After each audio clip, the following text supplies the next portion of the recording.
Welcome, everyone, to the Information's TITV. My name is Akash Pasricha. It is Monday, December 1st. We have got an all-star lineup of reporters and guests for you today. First up, we are digging into today's feature story on AWS with our enterprise software reporter. We're then turning to a conversation on the shifting landscape in the US-China chip war. And finally, because it is officially the holiday season, we are shifting gears from policy and infrastructure to the products shaping our everyday lives with our spotlight on our 2025 holiday gift guide. Today, we're bringing you three founders behind the standout gifts on our list. They span board games, flight apps, and apparel. It's going to be a busy show, and so let's get right on into things.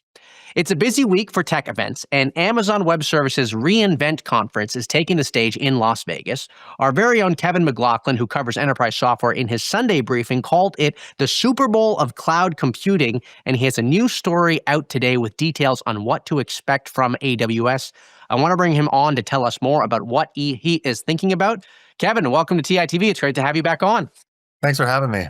So let's talk about reInvent. What can we expect this week from the conference? Well, it really is kind of the Super Bowl of cloud computing. I mean, there's no halftime show, so that's the only difference. But it is every software vendor, startup comes to pitch their wares on the expo hall floor in Las Vegas. It's also a chance for a lot of customer conversations to happen as well. So it's a big sales event. It's a customer conference. Right. And it's also where Amazon announces their big new stuff for the year, which these days is all about AI. And so what are your sources telling you that they are going to debut this week?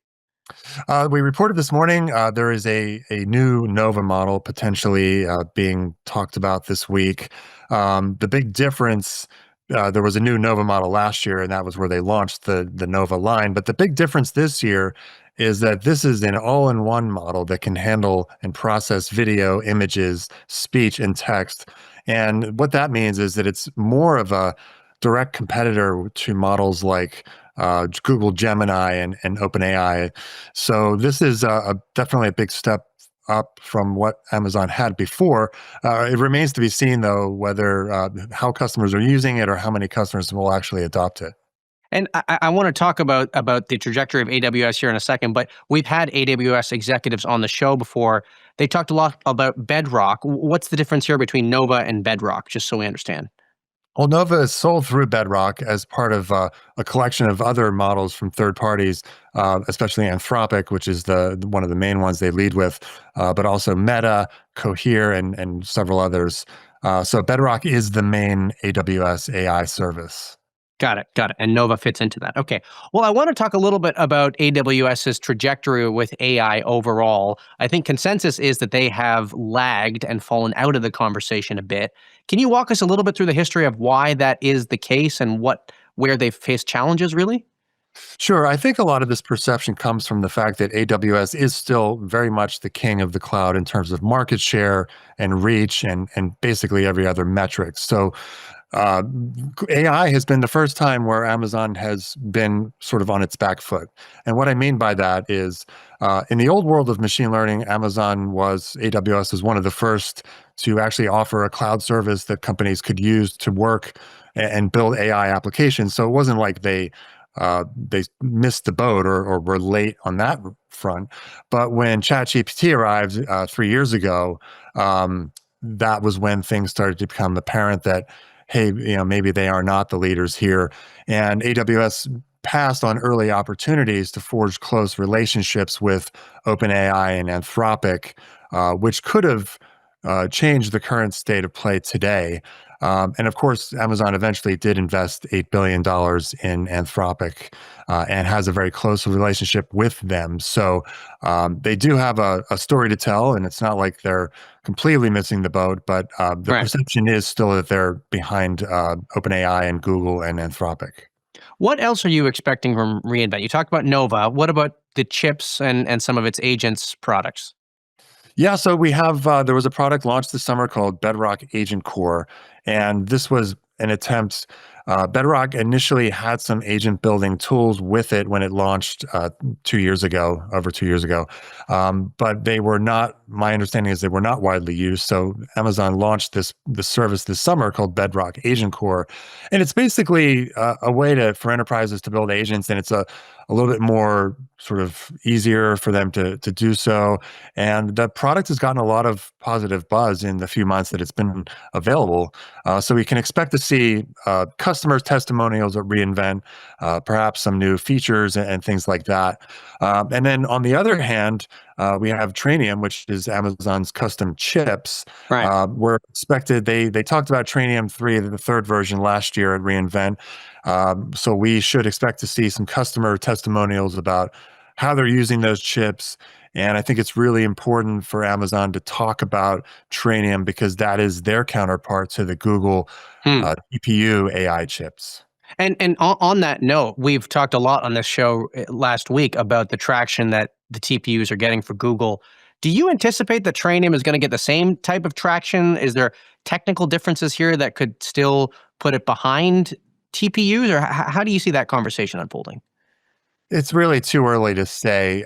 Amazon just launched Project Rainier, which is a giant supercomputer that they built in conjunction with Anthropic that includes 500,000 500,000 Trainium chips when it launched. Right. And Amazon said that it expects Anthropic to scale that usage to more than 1 million by the end of the year, which is 4 weeks away. So surely Anthropic is going to be a very big customer of Trainium 3.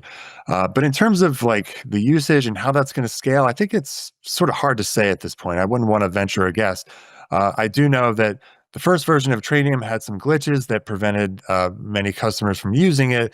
Trainium 2 fixed a lot of those issues, and no one iterates better than AWS in terms of like working out the kinks with products. So we can expect to see Trainium 3 probably having more customers and perhaps even some surprising new customers. Right.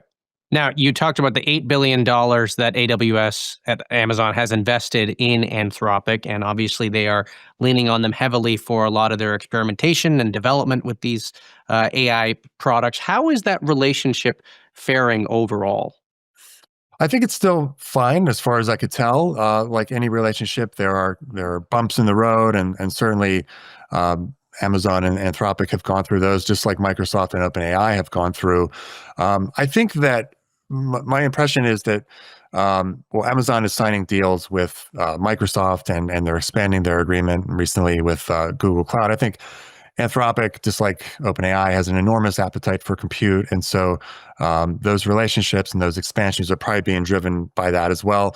I wonder though if Anthropic wanted AWS to feature it more the way that Microsoft features OpenAI and Azure. I don't have any reporting to back that up, but it was just kind of a gut feeling that I had in some of the conversations where Amazon is really intent on promoting its own models, the Nova line, which is fine. They invested in those, and they want to have a first party model to show that they're actually in the game in AI. But at the same time, if you're Anthropic, maybe you wanted it to be featured a little bit more prominently. Right. Well, Kevin, thanks for coming on. We really appreciate it, and we'll talk to you again very soon. Thank you. Okay. For years, the story of Nvidia in China has been defined by a cat and mouse game with Washington, with U.S. export controls tightening the leash on what American chip technology could and couldn't be sold in the country. But an exclusive new report from The Information reveals that dynamic has shifted, and now China regulators are now the center of focus. Joining me now is Channer Liu, reporter at The Information. Channer, welcome to TITV. It's great to have you here. Thank you for having me. So let's talk about these pair of reports that you published over the weekend and last week. Talk to us a little bit about how China's latest move is faring in terms of how they aim to grow adoption of their chips domestically. Sure. We have seen a major escalation in China's effort to support local AI chip markets. In August, we reported that Chinese regulator asked tech companies to stop ordering Nvidia chips. Now they are blocking companies from using the Nvidia chips they already buy for new AI data centers. For example, ByteDance, Nvidia's biggest Chinese customer this year, is basically sitting on a stockpile of Nvidia chips it can't use. So this is Beijing forcing a full breakup from the US AI ecosystem. They are pushing companies onto homegrown AI chips from Huawei's, Cambricon's, Alibaba, and others. But most Chinese chip currently can only handle inference workload, not training, which is the compute intensive process that actually build AI models.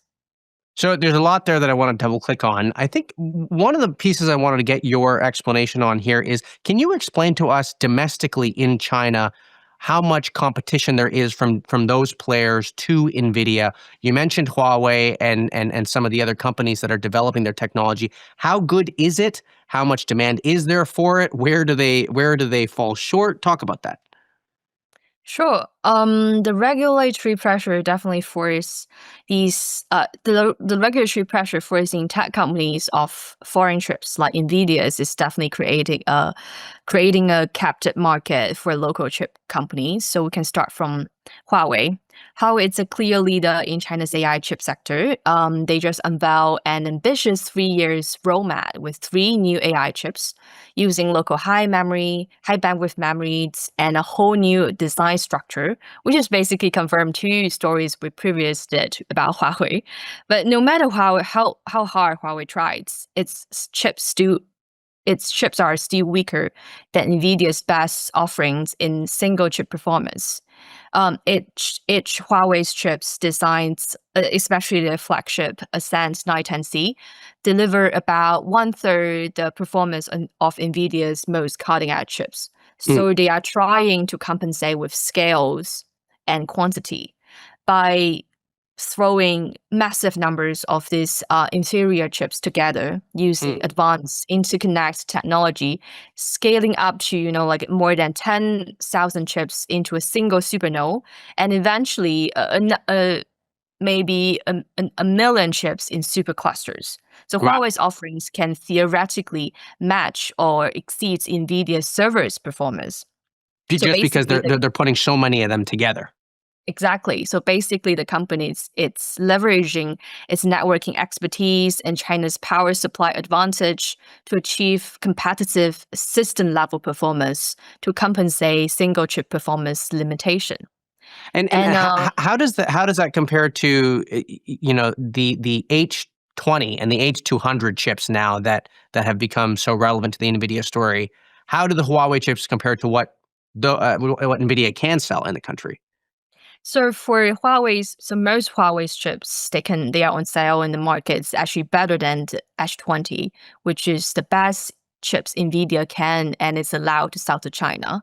But for the rest of the chips like H200 and Blackwell chips, Huawei's chip is still far, far behind in single chip level. So that's Hmm. why I say they were trying to compensate, trying to go with this quantity over quality route. Right.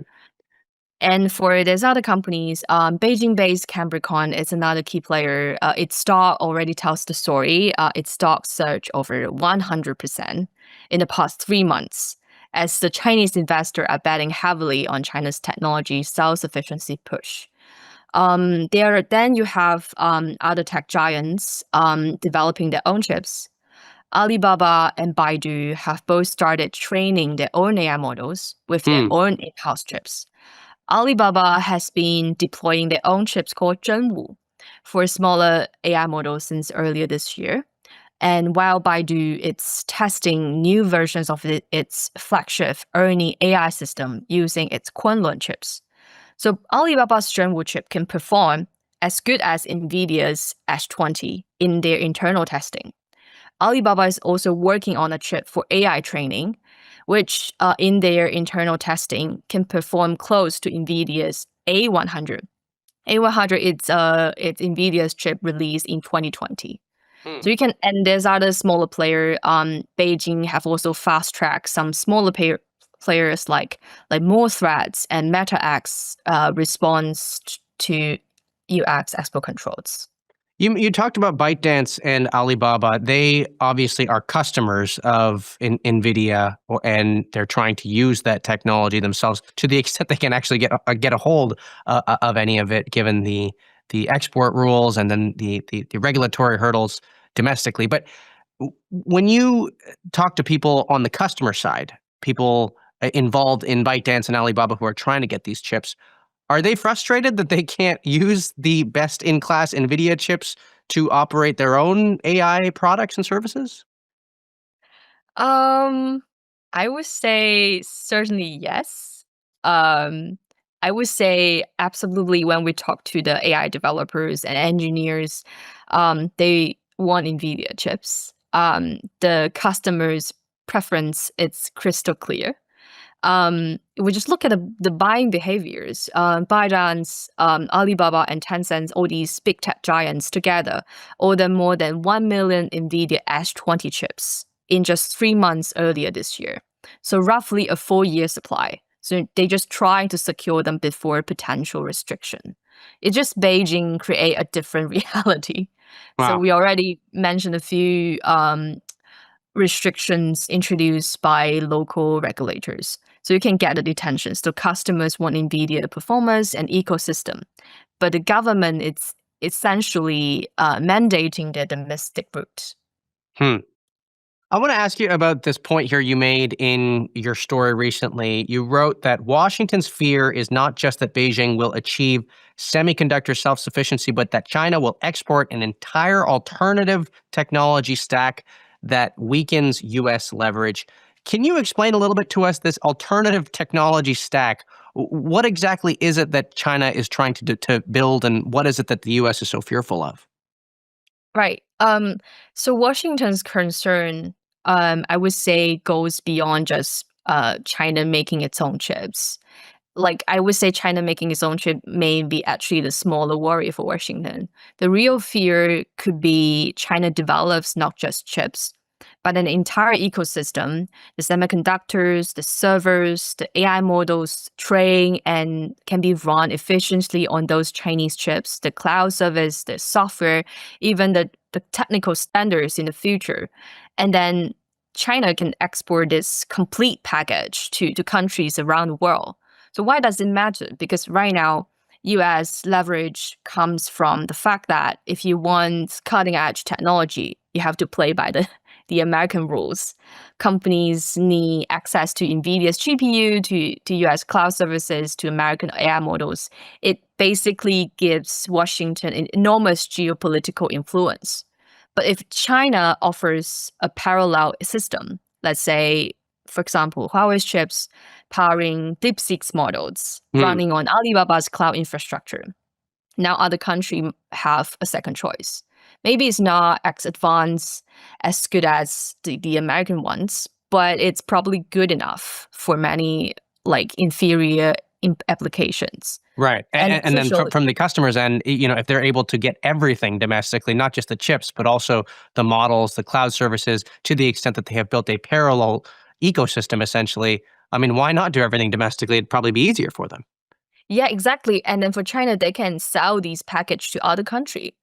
They can sell this to other country. Maybe they would be willing to accept a good enough package, which is and with much cheaper costs. So, and some maybe crucially, it sometimes can come with less strings attached with like alignment with U.S. foreign policy. So I would say that. Let me ask you this then: if that is the risk, how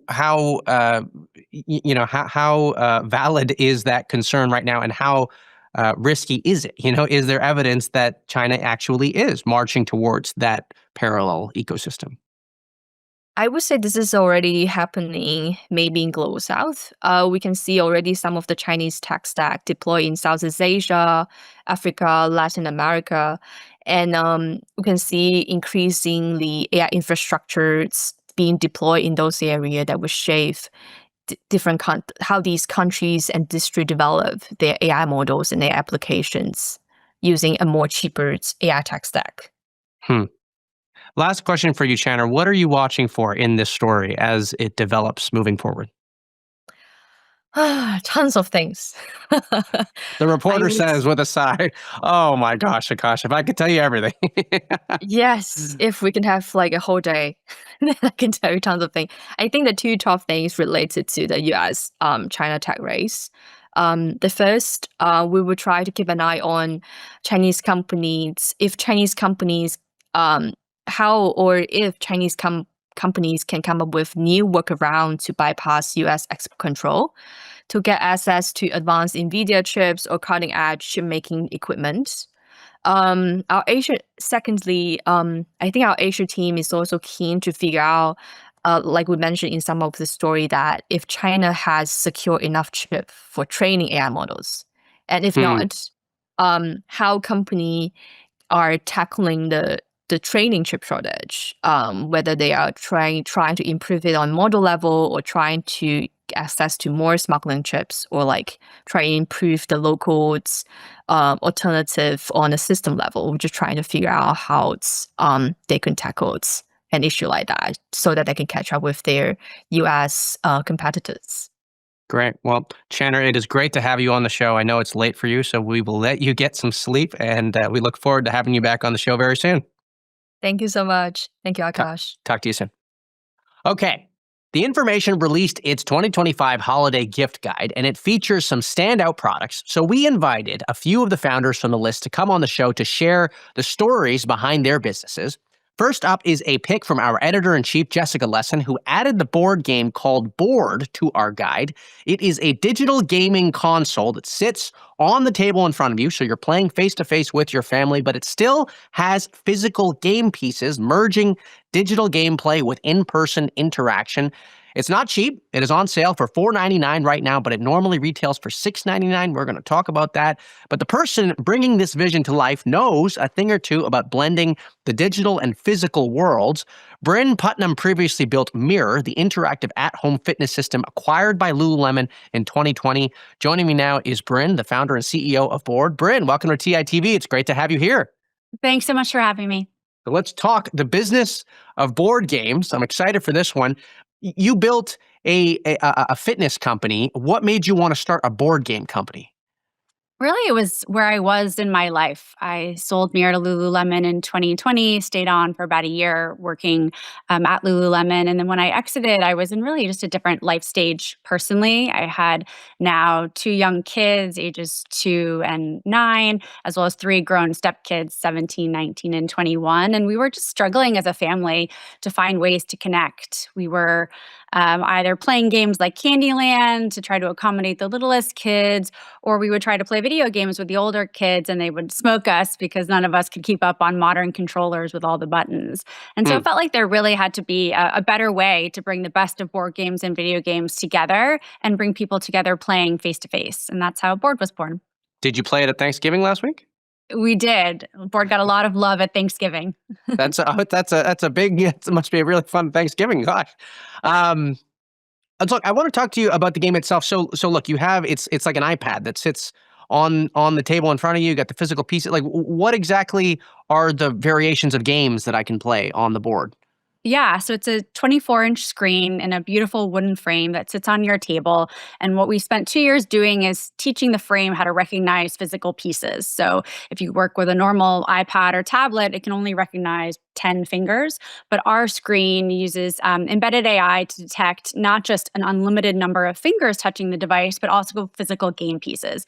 So it knows this is the spaceship facing this direction, sitting over here, or this is the knife slicing the tomato. And what it enables is people to use physical pieces as a controller to interact with the digital screen. Got it. And what was the hardest part about this technically? I mean, look, I've never tried to build a board game, but you're an expert in all things sort of mixed reality here. Is it Yeah. the piece detecting or the board detecting what piece it is? That seems to be the hardest thing that hasn't been done before. Yeah, so no one before has been able to have a screen that recognizes unlimited finger touches, gestures, as well as physical objects. So building that technology took us multiple years and was quite challenging.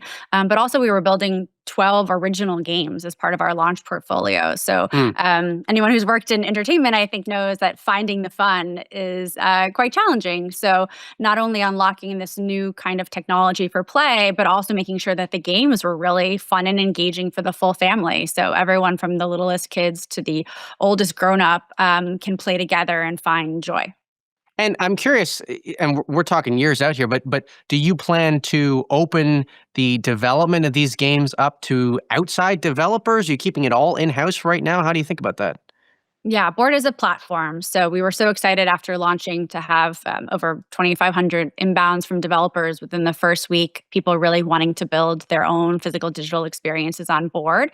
And so Mm. we're already doing that. Developers are starting to build games that will be available in 26 in our store.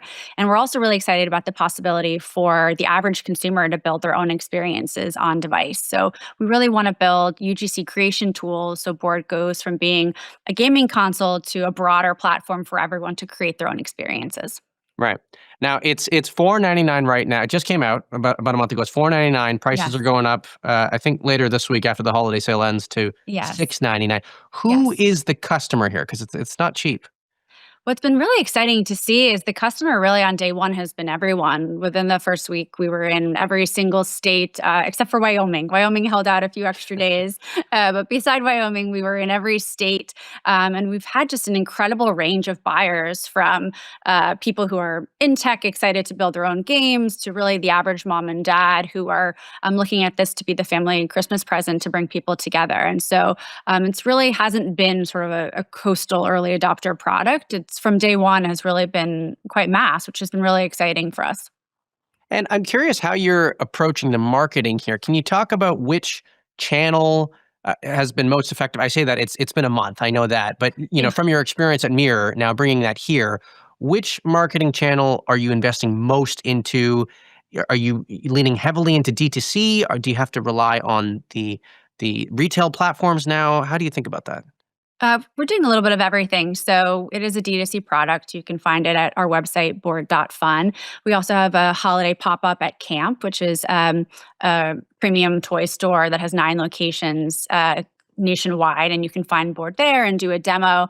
But what's been really exciting is sort of the visuals and the storytelling of play bringing people together has really resonated. And so it's just been about where can we get that story out, be it Hmm. Twitter or Instagram or on Hacker News. So it's been Right. kind of all over the place through press.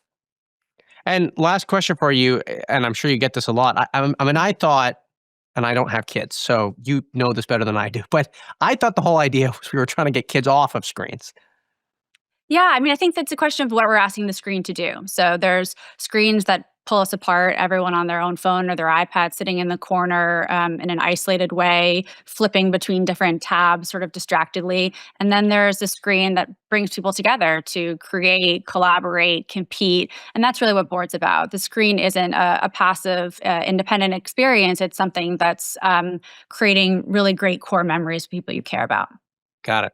Well, I look forward to giving it a shot and playing a game. Bryn, thanks for coming on the show. We really appreciate it, and good luck in your next game, whatever it is. Thanks for having me. Okay.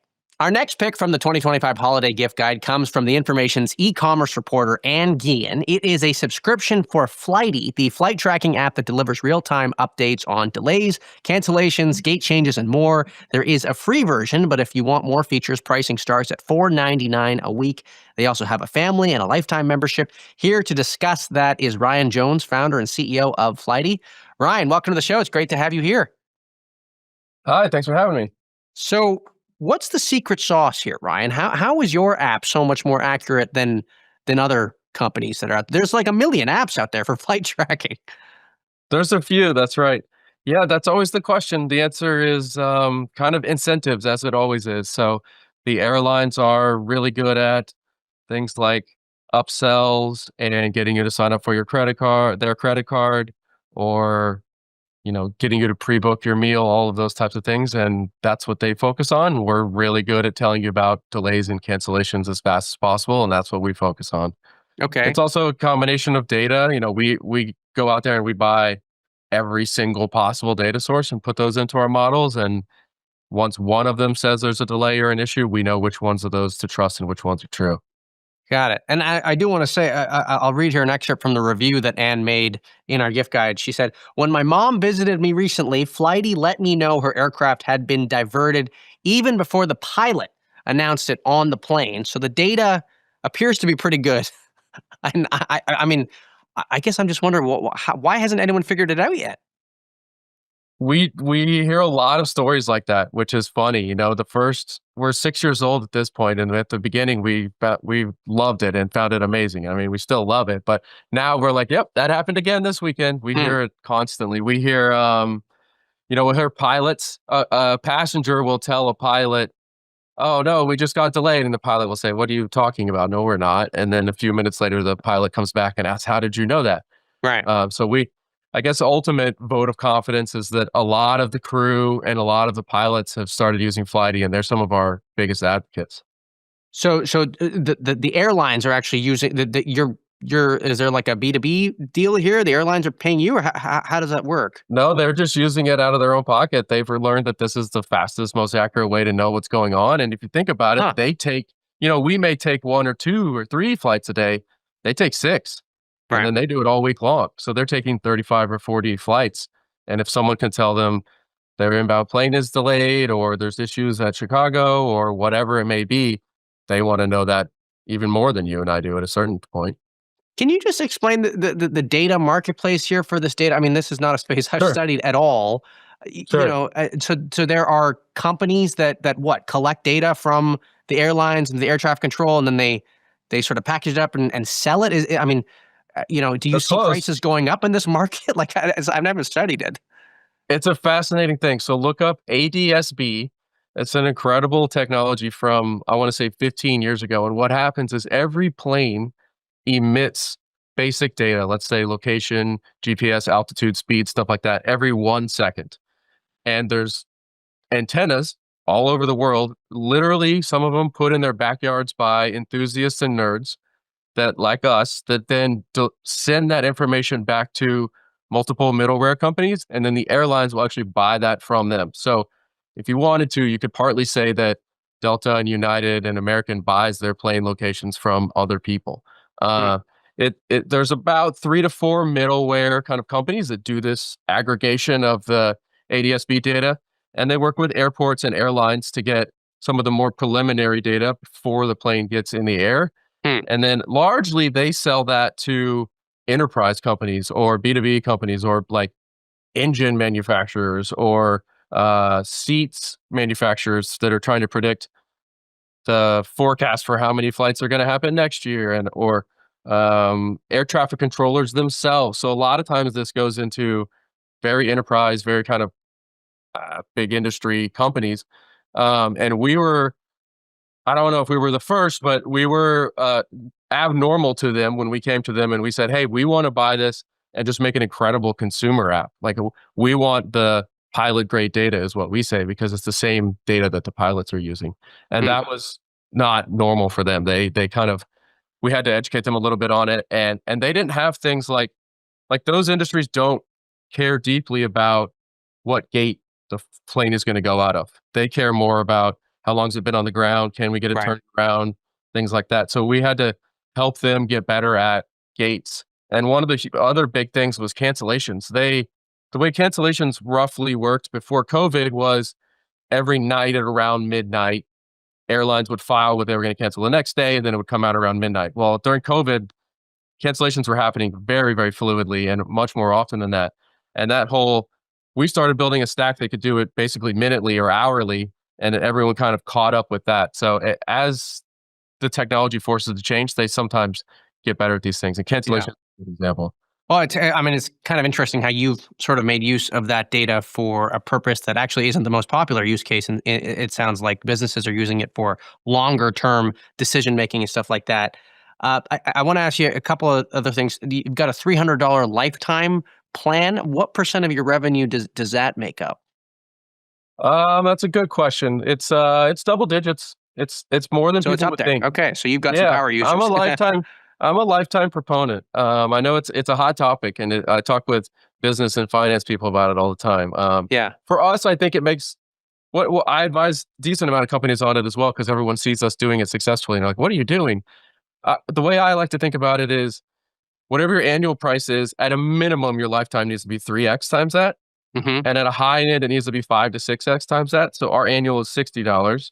So our lifetime is 5 times that. And what it does is it gives our business users who don't want to do the annual file expense reports or worry about which credit card it's hitting, like just I know I like it, I just want to buy it and get it. Right. And then it also gives those users who are subscription haters, if you will, a way to get out of that. So Can I just ask it's priced to a point where it's valuable for us too. app pricing is such an interesting topic though, because I mean, in some sense, it's a little arbitrary, right? You could really put any price on it. I mean, and you're shaking your head. Look, I should say I've never developed an app. I've never made the Yeah. decision. Like, It's similar how to do everything else. Like, what's the information's pricing? It's hard. It's so it's so an you art. actually you do rely it on you basically do some calculations here on per user. This is how much the data costs. We have to price it accordingly. Of course. Yep. Yeah, we do per user pricing and then the lifetime value of that user and make sure that it's good for the company and the user. Got it. Last question for you: how many flights do you take in a month? In a month, man, not that many. Maybe 3 to 5. Some of Okay. our more interesting users, we have like obviously we have the crew and all those people. We have a couple of the infamous people that are doing, 10, 20 million Right. miles in their life. One of our more interesting guys right now is trying to be the fastest person ever to hit 4 million lifetime miles. And I think he's on track to do it in like 3 years. So he's doing 1.3 million miles. It's something like 3 months in the air straight every year. It's crazy. Great. Well, that sounds honestly miserable, but but power to that guy. Former All that right. guy. Do what you want. Well, I appreciate you coming on, Ryan. It's a great app, and happy holidays. Thanks for coming on. Thank you. I appreciate it. Thanks for y'all's recommendation. Okay. Our final pick from today's 2025 Gift Guide Spotlight comes from Emily Ha, our events production manager, and it is the Birdies Starling Loafer, retailing at $160 a pair. Birdies is a premium footwear brand built around stylish and everyday comfort. They have flats, slides, sneakers, and sandals. Joining me now is Bianca Gates, co-founder and CEO of Birdies. Bianca, welcome to TITV. It's great to have you here. Thank you so much. I mean, what a day to be on here. It's Cyber Monday. It's exciting. It's been an early morning for us already. Big day for us. I can imagine. I know how important holiday season is. Look, let's talk about the holiday season briefly, and then we'll talk about the product. I am curious. You've been at this for a couple of years now. Can you talk a little bit about how your preparation for the holiday season has changed over the years, and how you actually assemble your team? What do you guys do differently to prepare for the holiday season? What does it look like on the ground? It changes every year, depending on the macroeconomic climate, depending on consumer sentiment, depending on what's trending. We have to place our buys for holiday about a year in advance. So we are, ears to the ground, trying to figure out what's happening. This year was a very unusual year, as you might know. There was a lot of conversation around tariffs in Right. March, and where there was like a whiplash effect. There was one day where we're buying a lot of inventory, the next day we're not, next day we're pausing, next day we're moving factories to a different area overseas, and then we're going back this to is the around the time initial. when you have to place the orders then. Totally. And so, like, how many of which ones, and where do we double down? What do we do? What's the tariff impact going to be on the consumer? Where do we have the deepest margins? So where do we invest heavily there? Where do we maybe not invest in product where we have lower margins? I mean, it was a crazy time of year. And I would say the biggest headline is it was a big whiplash.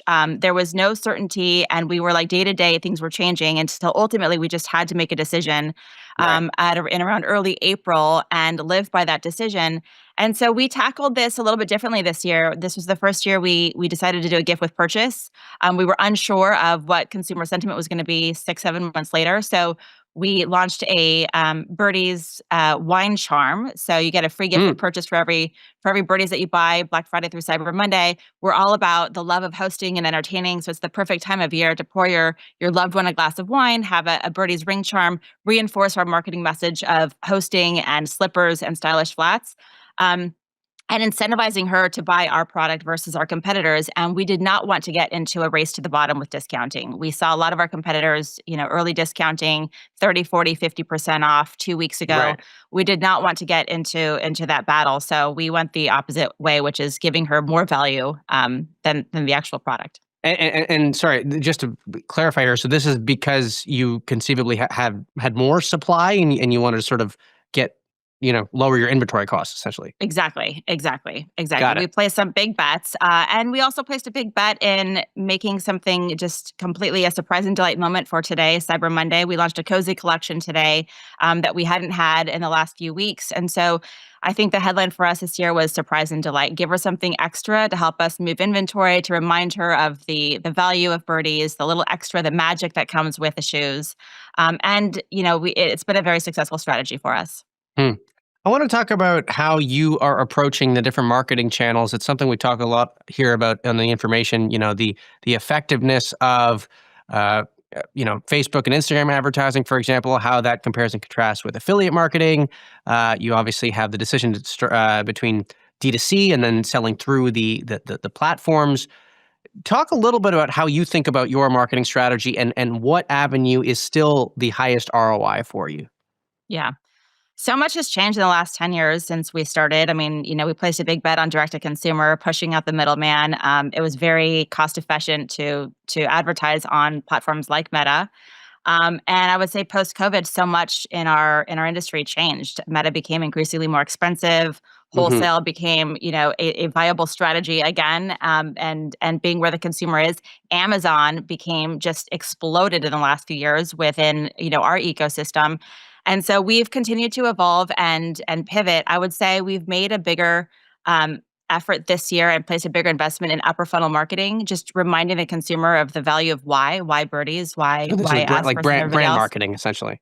Brand marketing, which I think for the last few years, we were so reliant on lower funnel conversion ads and those metrics, those KPI, LTV to CAC metrics. I mean, we were so in the weeds with that Right. ultimately we decided we had to just like go back to the basics again and remind her of the value of our brand, why our logo matters on her shoes, why we command the price point that we charge for our product. Hmm. And so we launched a big marketing campaign about a month ago called She's Magic. It's a 1 minute video on the moments throughout her day where they could be, very busy and frustrating moments that suddenly wearing birdies, she's reminded that, everything is better in the world of birdies. What about influencer marketing and affiliate links? Has that been a big boon for your business, or has the effectiveness of that declined recently? It's all of the above now, unfortunately. I think to be in the retail world these days, you have to be a little bit of a media company. Hmm. You can't. It's not just one channel anymore. You have to have a little bit of everything. Affiliate for us still works very well. Influencer marketing for us still works very well. It's the platforms have gotten more saturated. So how do you break through the clutter even more now than ever before? And I do think a little bit of going back to basics. We're now on Amazon. We're now on Nordstrom. We just launched on Dillard's, and so we are really trying to diversify where she can find us more than just speaking with her on her mobile device and through influencers. Right. Last question for you. When you started this company, I mean, shoes must be the most saturated market out there. Oh Maybe my gosh! second to flight tracking apps, which Right. we had on our previous segment. I mean, there's millions of those too. But what made you want to start a shoe company of all companies? Oh my gosh, just insanity. I was at Facebook for many years and I loved entertaining friends and family at home. And I noticed this white space that nobody had been solving, which is stylish flats for the home. Slippers were synonymous with bedroom, bathroom, and shoes were synonymous with outside of your home. But the Hmm. most magical part of life happens in the living room, dining room, kitchen. And there was not footwear for those moments. And so I thought, shoes have been made for hundreds of years. How hard could this be? Not realizing, the barrier of entry is very tough. You need a lot of money to be able to start this company, and here we are Right. 10 years later, and we're still fighting the good fight. Great. Well, thanks for coming on. Really appreciate it. Admire the fact that you've taken on the shoe market and you've obviously had some success in it. We appreciate you coming on and happy holidays. Wonderful. Thank you so much. You as well. Bye bye. Okay. Well, that does it for today's show. Before we wrap up, we want to hear from you. We want to know what you like about this show, what you want more of, and who you want to hear more from. So send me an email, akash@theinformation.com, with the subject line comments. Let me know your feedback. I will personally get back to you. A reminder, we are on this stream Monday through Friday at 10 a.m. Pacific, 1 p.m. Eastern. I want to thank Amazon Web Services, who is our presenting sponsor for this production. And I want to thank you for tuning in. We really do appreciate your viewership. I'm already excited for our next show tomorrow. Have a great rest of your Cyber Monday. Bye-bye for now.